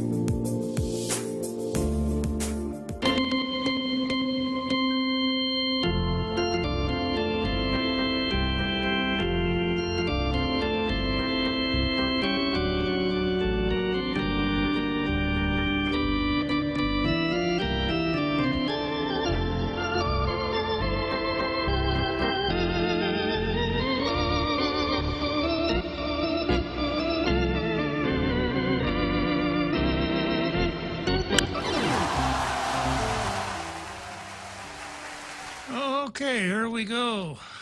Seventh inning stretch, Wrigley Field in Chicago. And we come straight back from there to David Lujan, who's talking about Chamorro self-determination. And David says, you know, you're relying on government officials to do it. They have 40 years and they haven't done it. And David says the elected officials will say the right things about Chamorro self-determination and wink at the non-Chamorro voters. So David's solution is figure out how much it would cost to run an election or a plebiscite or whatever you want to call it, and do it yourself. Don't rely on the government. And I picked up on that, and I said, I've been saying all along, I'd like to know what the Chamorro sentiment is. I'm just not so sure that I want to pay for it, and I don't think I should have to pay for it if it only benefits, as David Lujan says, one ethnic group. Another dimension here is that this grievance politics keeps coming along. The colonizer this and the colonizer that, and the colonizers, you know, the oppressor. The colonizer's been the oppressor since 1898, and we're the oppressed. So who do you want to help you achieve this great goal of self-determination? The colonizer, the government that the colonizer established. The government's created by a federal law. So the word quisling comes in here if you really want to use the vocabulary. All of you, you know, Melvin Bora, the great champion over at the Chamorro Self-Determination Independence Commission, is a quisling because he's working for the colonizer's government. So what David Lujan says is common sense. It makes a lot of sense, and it's logical. And if that happened, if David Lujan's advice were followed, and you got a substantial number of people turning out for what appeared to be a well-constructed referendum, that would have some weight, a whole lot more weight than this constant grievance politics and fetching, Chamorros were never given the opportunity for self-determination. And we really want something. We don't know what it is, but by gosh, we really want it.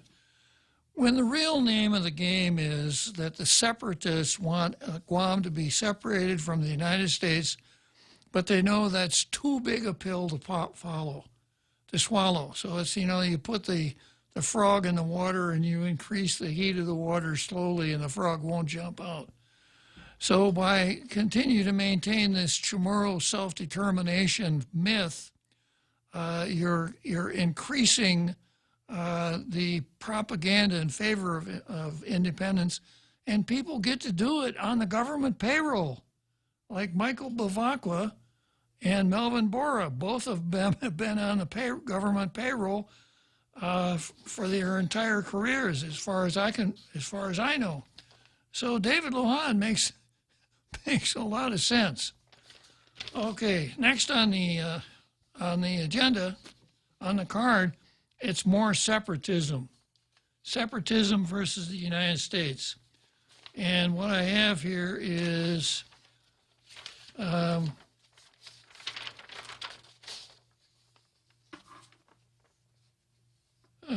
this is an article from the PDN. KON had hoped to host a debate between the two remaining candidates for delegate to Congress before the November 17 runoff election, but it won't happen. While former delegate Robert Underwood accepted the invitation for the debate, which was tentatively scheduled for November 12, the incumbent has refused. We hope that this debate will afford the people of Guam the opportunity to make comparisons between the candidates. We welcome this opportunity to appear live before the voters of Guam, Underwood said in a news release. It's an obligation for candidates to participate in unscripted forums, he added. It's an obligation of candidates. I didn't know that. The people must be given an opportunity to compare.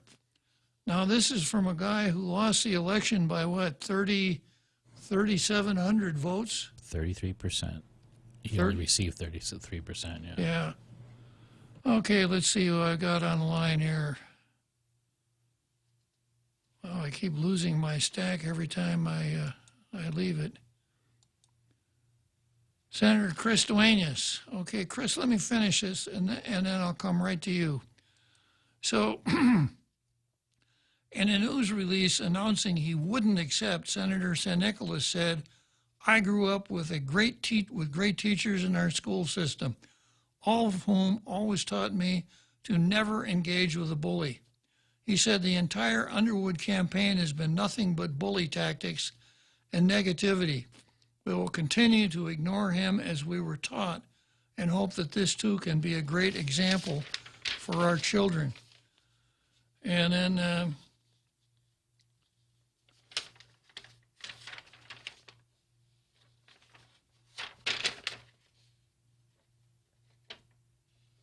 Underwood was quoted by PNC as saying, "If Mike San Nicolas cannot defend himself in an open forum in front of the people of Guam, how can he defend Guam in Washington, D.C.?" Well, let me take this apart. I think it tells you a lot about Robert Underwood, who is the separatist candidate. And for me, that's the litmus. The other day I was talking about the principles of the candidate. Robert is for separation from the United States. For me, that's the litmus. I can't support that. And this is what Robert says. If Mike San Nicolas cannot defend himself in an open forum in front of the people of Guam, how can he defend Guam and Washington? Defend? Does Guam need to be defended? Have we done something wrong? Are we accused of doing something wrong? If Robert wants to go to Washington to defend Guam, then that's another reason not to send him. I want someone to go to Washington to advocate for Guam, to advance Guam. I'm hoping that we aren't going to be in a position where we have to be defended. Now, as far as Mike is concerned, my sense is, I could give it two things. My sense is this. He's ahead. So when you're way ahead, you slow the tempo of the game down. You're not so anxious to shoot. You don't take set shots. You wait for the layup, etc. You play control ball, because as that clock keeps running, the closer you get to the end of the game, the better your chances of winning. So Michael, strategically, I could understand why he would want to play control ball.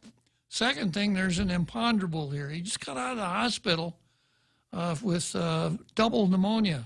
I know more about pneumonia. I wished I didn't know as much about it as I do, but I came down with pneumonia in Ireland about 10 years ago. I was so weak that I couldn't even lift my suitcase. And I travel really light. My principle for traveling is if I can't get it in my suitcase, I don't need it. I travel, and my wife had to carry my suitcase because I was so weak. And when I got back home, getting the right medication, etc., I don't think I got back up to full power for maybe 2 or 3 weeks. But even then, I wasn't at full power because you detrain. You know, if you have to go to bed for 2 weeks and you're not sick when you get in bed, you will be when you get out, because your body doesn't do well if you don't put some stress on it. So I would say it was probably 6 weeks until I was back to my regular routines of walking and doing stuff like that. So I don't know, that might have something to do with why Michael doesn't want to engage in the debate. Strategic and perhaps health. Now, on the other hand, I don't know who instructed him about bullies. And I never would instruct a kid, stay away. I would say, stand up to bullies. That's what you do. You stand up to a bully. Because in situations where I've had to deal with bullies, quite often, if you stand up to the bully is not going to try to bully you. But if you back down and you show fear, you'll be afraid, and he'll be really glad of it. So I don't know where Michael picked up that tactic. But we are talking politics, and the object in politics is to win. There's an old saying, also-rans don't make politics. And I've seen too many people that I know that have run for office on Guam that were content to finish a good, strong second. You might as well not bother. So you play the game to win. And if Michael thinks his best chance of winning is to play control ball and not go in that debate, that's the kind of thinking I expect from someone in Congress. Okay, moving on to Lee Weber versus the voters. Maybe this comes back to what Martinez was talking about. But I better not keep Chris waiting any longer, and I've got another Joe on the line, too. Good afternoon, Chris. Good afternoon, Honorable Marine, Honorable Senator, Your Honor, and my favorite talk show host. You know, I woke up this morning, and in the middle of the day, I thought, man, I missed Tall Tales yesterday. And then I realized it was Sunday yesterday, so I was relieved.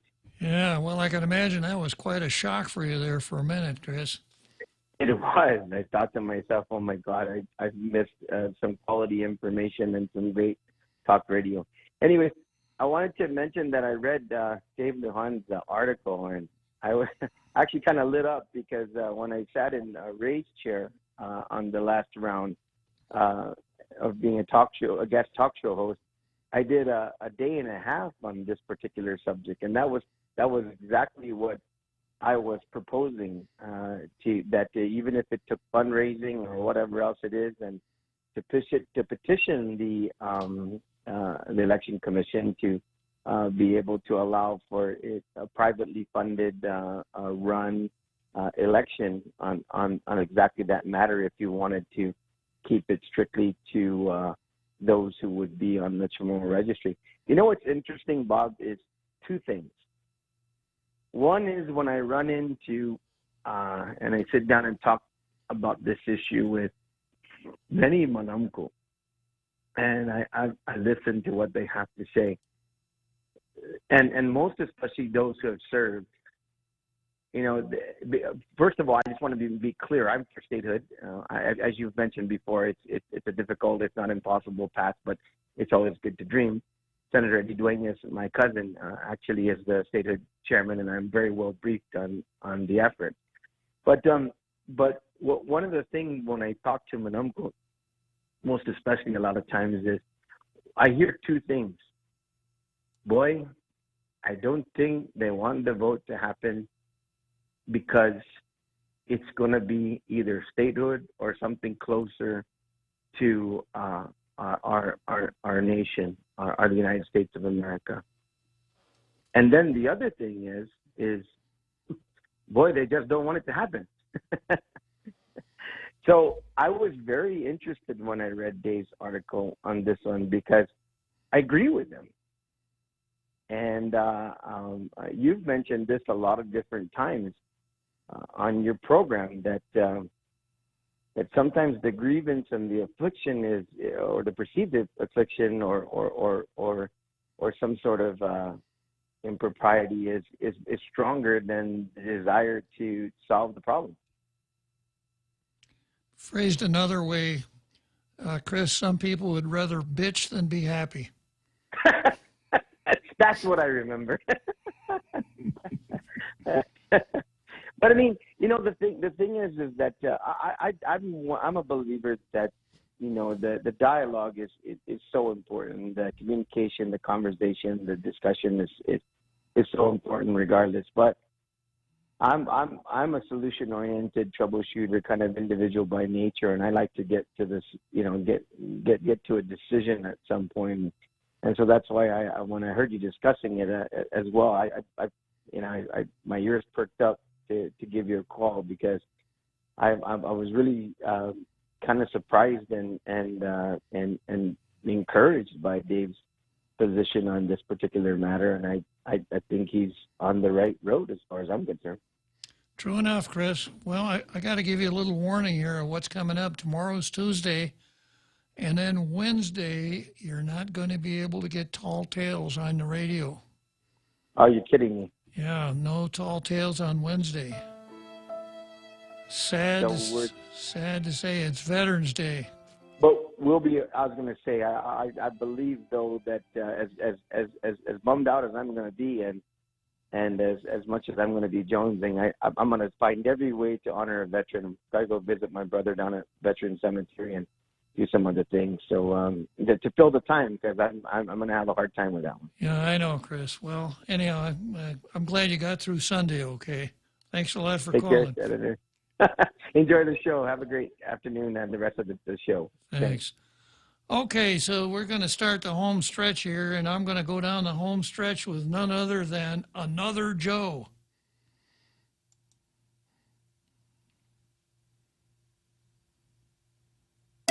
Everyone has a busy schedule these days, and sometimes we forget to schedule our routine dental checkup and cleaning. Don't neglect your dental health. Schedule one today with Dr. Robert Yang and his Smile Team, conveniently located at the East West Business Center on Marine Drive, Upper Tumon. Call us today at 647-8702 or 3. Again, that's 647-8702 or 647-8703. We make smiles happen. Okay, Google. Hey, Siri. Hi, Bixby. Go ahead. I'm listening. Open the Point app. Opening. Live stream, on demand, swap stations. Check out the visual radio. Get the free app available on the App Store and Google Play, or go to thepoint.gu. Tall Tales with Bob Klitzkie is brought to you by Bank Pacific. Banking on the Pacific for 66 years.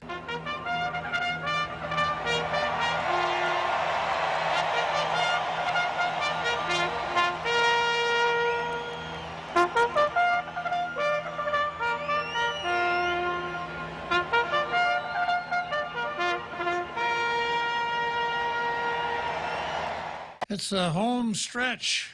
Means I got about 12 minutes to go until the end of the show. I hate to see a show end on Monday, but I still got, only 3 more days this week. There's no show on Wednesday. That's too bad. But anyhow, Another Joe, you and I are going to ride down the home stretch together, okay? Oh, no pressure. Okay, I'll try my best to keep up. So here's the first thought. All right, it's classic generational competition here. You got one of the oldest of the baby boomers going against one of the oldest of the millennials. Right, two large demographic groups. Right, the baby boomers in waning years, declining. Right, being overtaken by the millennials, the next largest group. Totally surpassing everyone. We should be playing Autumn Leaves in the background for Robert, right?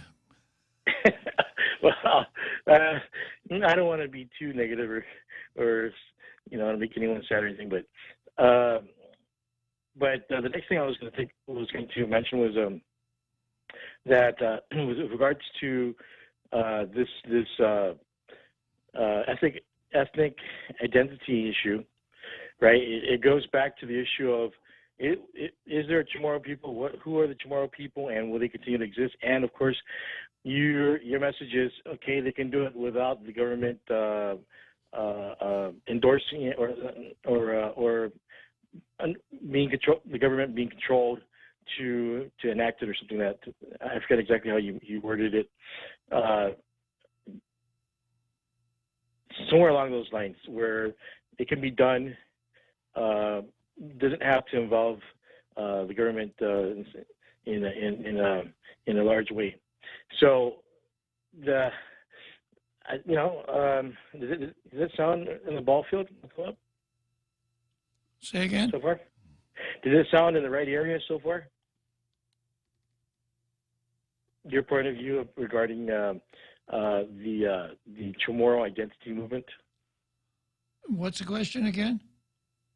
Is it fair to say that they are a identity group looking for some form of way to perpetuate itself, but you're kind of wanting to see it not done so much with the use of government? I would say it's a handful of people looking for an identity group is what I'd say.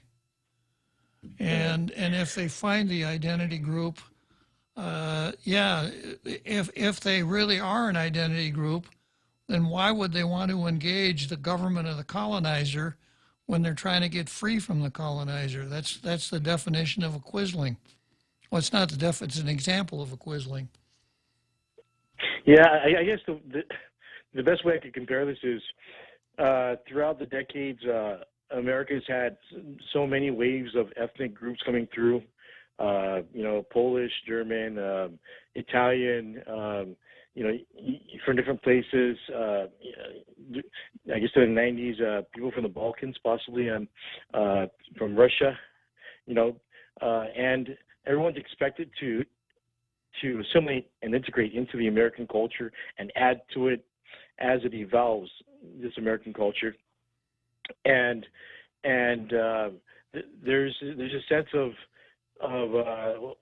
why give a special treatment to any particular group, except for the point where there have been people in movements suggesting that this is an indigenous identity movement. And my question here then is, so what? Yeah, exactly right. And so for anything to be accomplished, really, I think I've heard you talk about enough about it. Nothing will be accomplished without an act of Congress. So the best case scenario is for our congressional delegate to bring up the issue of will there be an act of Congress? Do the people of Guam, the majority, want an act of Congress acknowledging such a group as indigenous, and how will the Congress recognize this Chamorro group? And I think that's a starting point to anything being accomplished. But I could be wrong. Who knows with these new movements? But having said that, obviously we have a good thing going here with U.S. citizenship. Some people, they seem to be a growing, albeit a minority, maybe possibly a little bit of a growing minority. They feel that they don't want to stay part of the United States. Now, the issue they might still want to keep their citizenship, but obviously, if this jurisdiction of this island territory does not stay within the United States as a territory, right? Eventually, their children or grandchildren will not be U.S. citizens.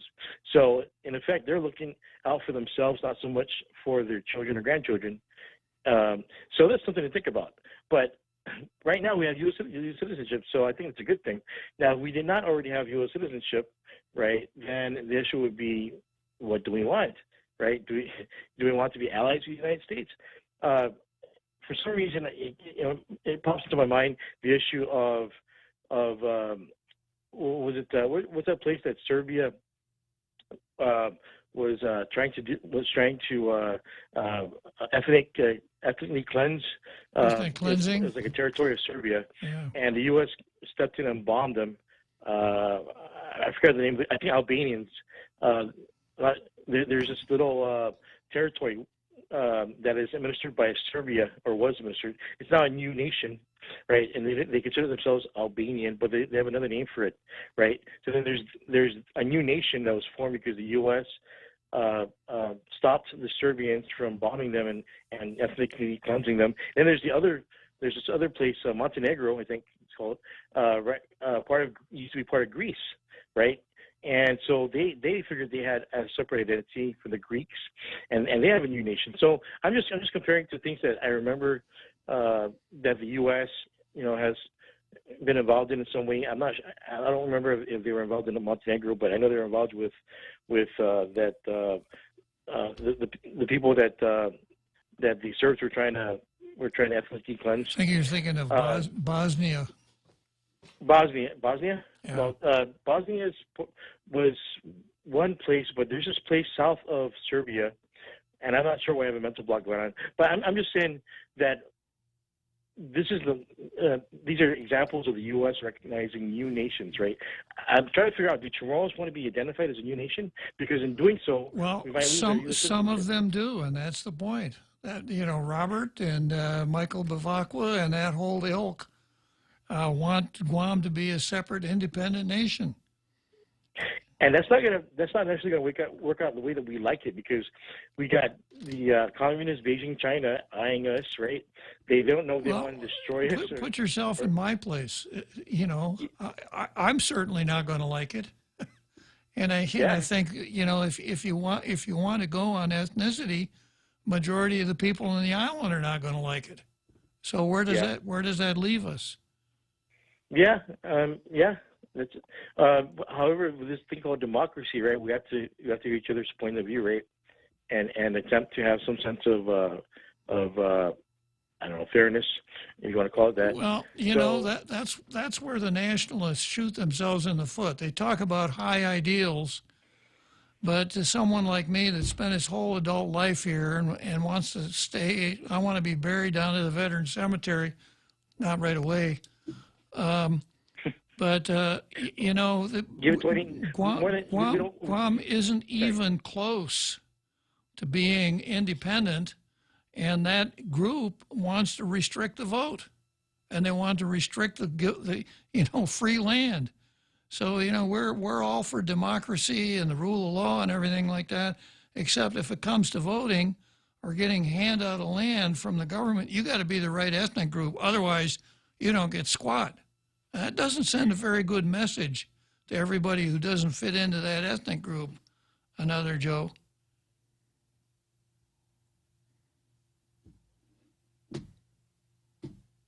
Did I lose him? Okay. Let's see. I've got, let's see. I didn't realize it's supper time already. Yeah. Supper time already. So we now take you to the drive-through at, no?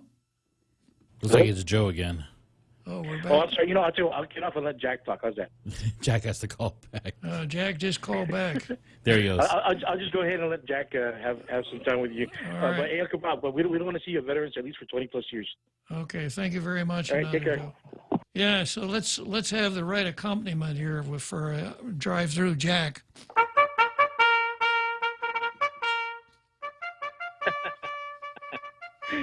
Mescal. Mescal. Fall out for chow. Today's going to have to be fast food, Jack. Yeah. You're going to have to take yours to go, Jack. Yeah, it have to. So anyways, I just want to just to say that the three positions for the decolonization of Guam is independence, independence, or independence. And they will hold true to that, and they will support those positions.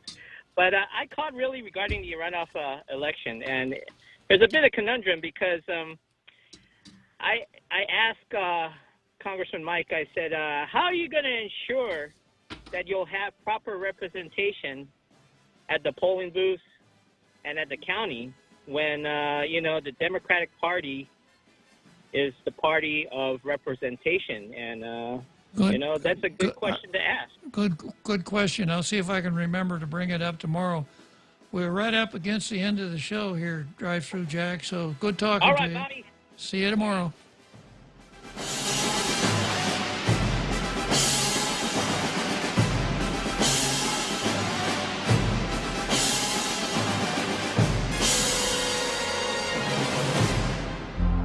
The Point is KUSG, Hagåtña, Guam, 93.3 FM and 104.3 HD3. HD3. Projected to be president. I'm Mary Corsetti, Fox News. Joe Biden, now president-elect, has secured enough votes to be the nation's next leader, according to us here at Fox News. This as lawyers for the Trump campaign are preparing for a legal challenge of the election results in several states, including Pennsylvania. The Philadelphia District Attorney's Office has established a special election task force to look into any allegations of fraud or interference. The DA's office tells us this morning that they have received 68 complaints and says that they have resolved 67 of those complaints, through an outstanding, the DA's office says, involves, quote, apparent Trump supporters. Meanwhile, the top Republican leaders of